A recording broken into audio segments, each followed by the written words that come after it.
Capricorn, courage, leading to the power of redemption.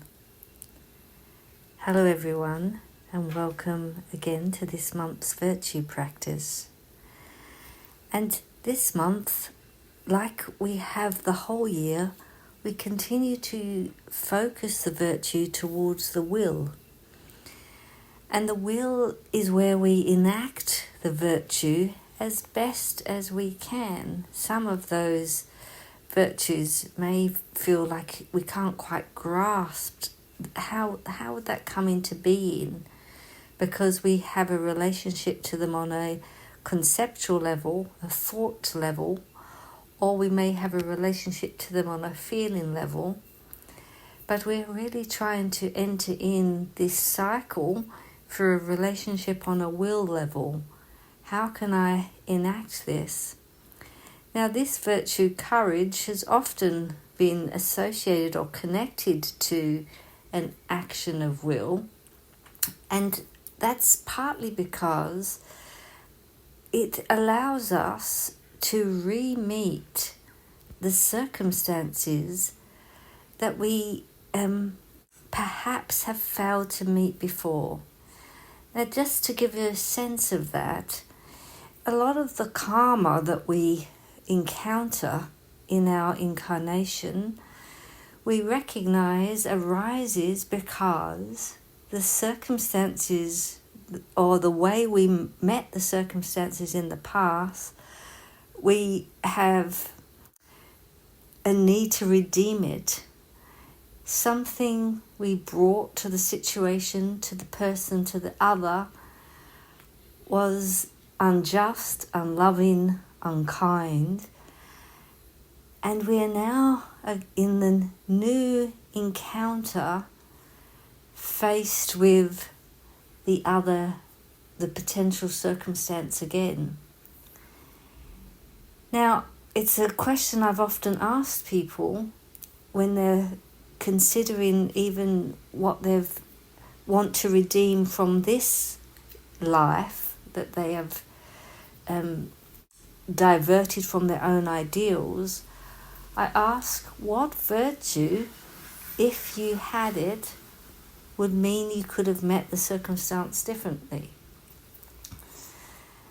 But when we re-meet a situation, we almost always need, in a karmic connection, courage. Because the karmic pull brings us face to face with something that requires a redemption and something that we feel we were lacking in our being in the past. Now, we may not be lacking in it now, but the courage to bring it into being, the courage to enact, is really a transformative process as a virtue, because it transforms something of the past as well. And we see that in this power of redemption. Now, somewhere we kind of know this. We see it played out many times in writings, in novels, in movies, where someone has perpetrated something negative in their life, and then an act of courage is what helps to redeem them. So it's not an unfamiliar theme for us. But of course, when we're working with it in this way, we're really working on a much more subtle level, and it's often things that we don't quite know about. It's not necessarily coming from this life, but one of the things we're aware of is that we feel that we need courage to be able to meet the circumstance, meet the person, meet the situation. And it's so strange because logically you may not feel that's necessary.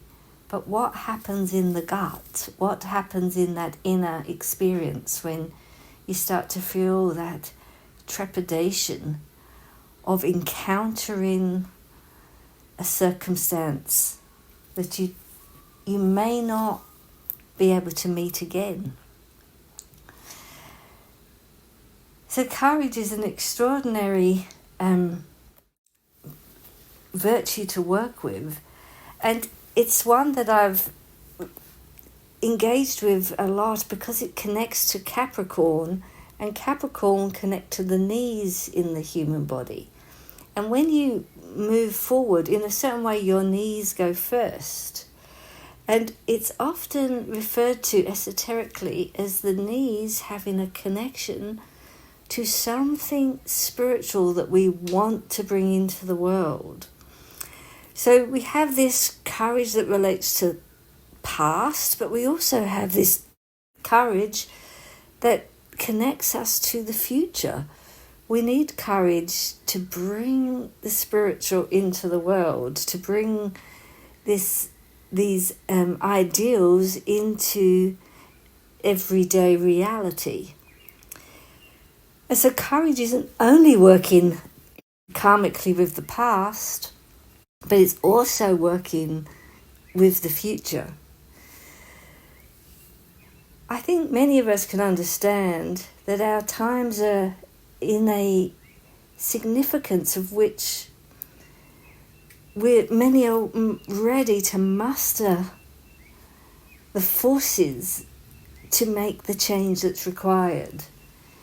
And courage is one of those whenever we come to change. Whether we're changing the past or creating the future, courage is a virtue that can really be such an assistance. It's because it brings about this power of redemption. So this month, as we work with it, to see those moments of when courage arises, is this a feeling because I know I have to meet something that's discordant from the past? Or is this feeling needed because there's something I need to bring into the future that I haven't yet had the courage to bring it, to speak it, to say it, to give it? And then as we're following this stream of this creative virtual process, we're working with the will stream. So remember to bring that into the top of the head, down and into the heart.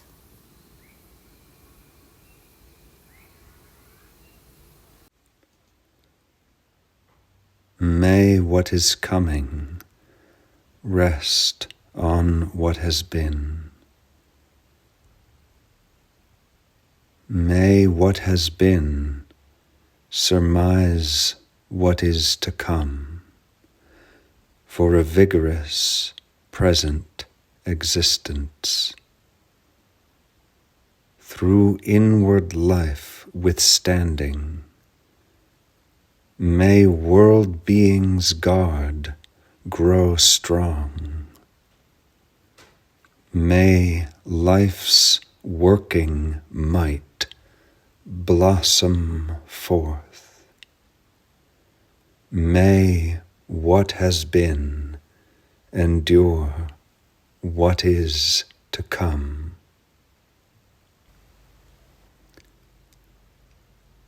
And listen with your whole being and your whole form and your whole inner life.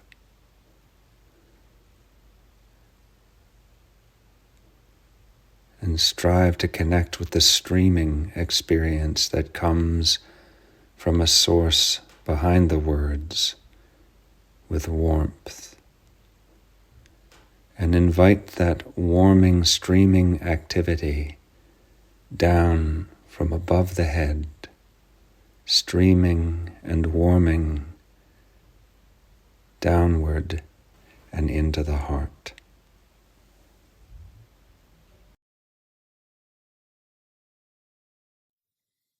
Capricorn.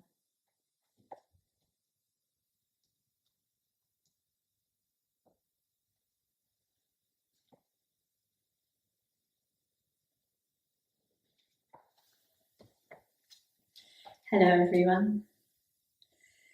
Here we are again in our next zodiac of Capricorn for our Eurythmy practice, our wheel practice for this month. And the colour is peach blossom, and this sits in the centre of the zodiac at the front. So we have the Capricorn here in the very centre of the night colours, the spiritual colours. And as you know, we've already been to Sagittarius and to Scorpio, which were also in the night colours. And then we've got two more to do, which is Aquarius and Pisces. And they are the five that belong to the night colours, the spiritual colours. And this Capricorn, this peach blossom colour, is really that very translucent. And as I said, it sits right there in the centre of these other two on either side. And it's also these ones that we're not so familiar with, because with the day colours, we have the upper part of the human being as the formation. But in these night colours, these spiritual colours, we have the lower body parts of the human being. And we're not so awake or so conscious of this realm. So we're also trying to get an understanding of these five spiritual colours as well. So as you saw in my gesture, it is to do with the knee. So it's the formation of the knee that we're working with, also the elbow. So we take this step forward on the right, and I am inclining forward a little bit. The right arm comes from behind, but going out in the periphery, and the left one is circling around with the fist onto my forehead. And this gesture, when you form it all in one go, you do feel as if you're really holding the earth firmly beneath your feet, but you're meeting with the outside world. And it's beautiful that it is the palm of the hand, so the arm is outstretched, the wrist is bent, facing upwards with the fingertips pointing to the heavens. And it's the palm of the hand, that very sensitive part of the human being, that is reaching out into the world, to meet the world, to feel into the world. But it also has this lovely streaming upwards as well. So this other arm, the left arm that's coming over, is to do with our thoughts. And we're trying as much as we can in our practice, in our daily practice, to meet our thoughts with the outer world thoughts as well. Not the outer world thoughts, the outer world, what's there in the world as well. So let's try that little practice together. So first of all, let's just take the knee. So the right knee stepping and inclining forward a little bit. And you'll feel that you have this weight on the ball of your feet, that you are striving with courage into the world.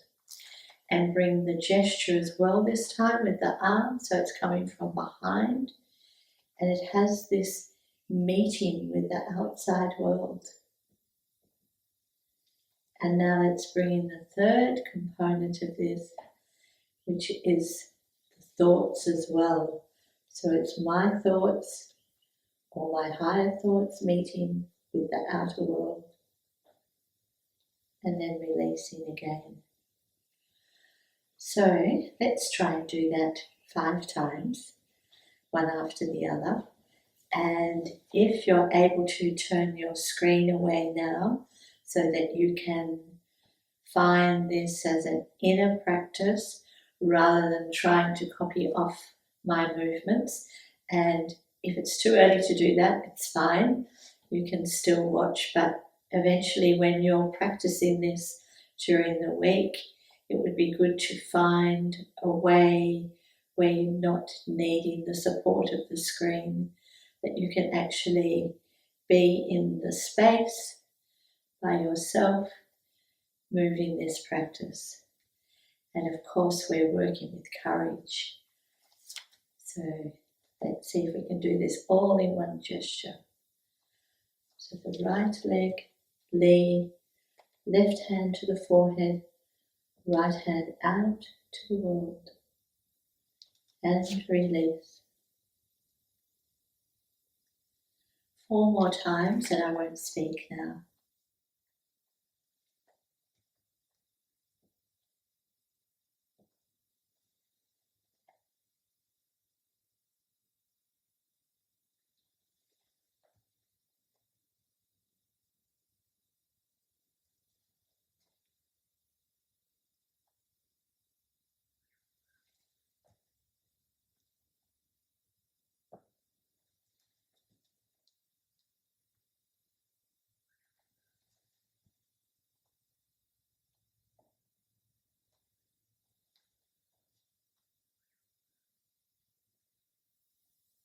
Pause for a moment to find this inner calmness that comes from this gesture.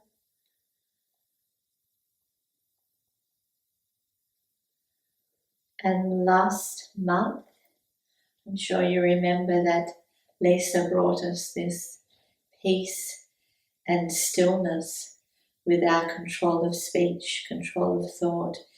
And if you've managed to practice that over this past month, then coming in now with courage, you can still keep your peace and your stillness, but you can step into the world, into your task, just into life with courage and the peace and stillness that comes with this time of the year. So I'm going to step back now and we'll start our whole practice with the ERO.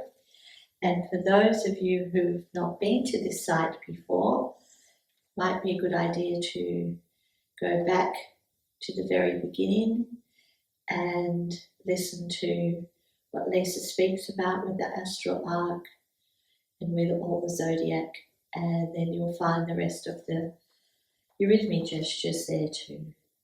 So let's begin with this E-R-O silently, and then 3 times our gesture of Capricorn.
Capricorn.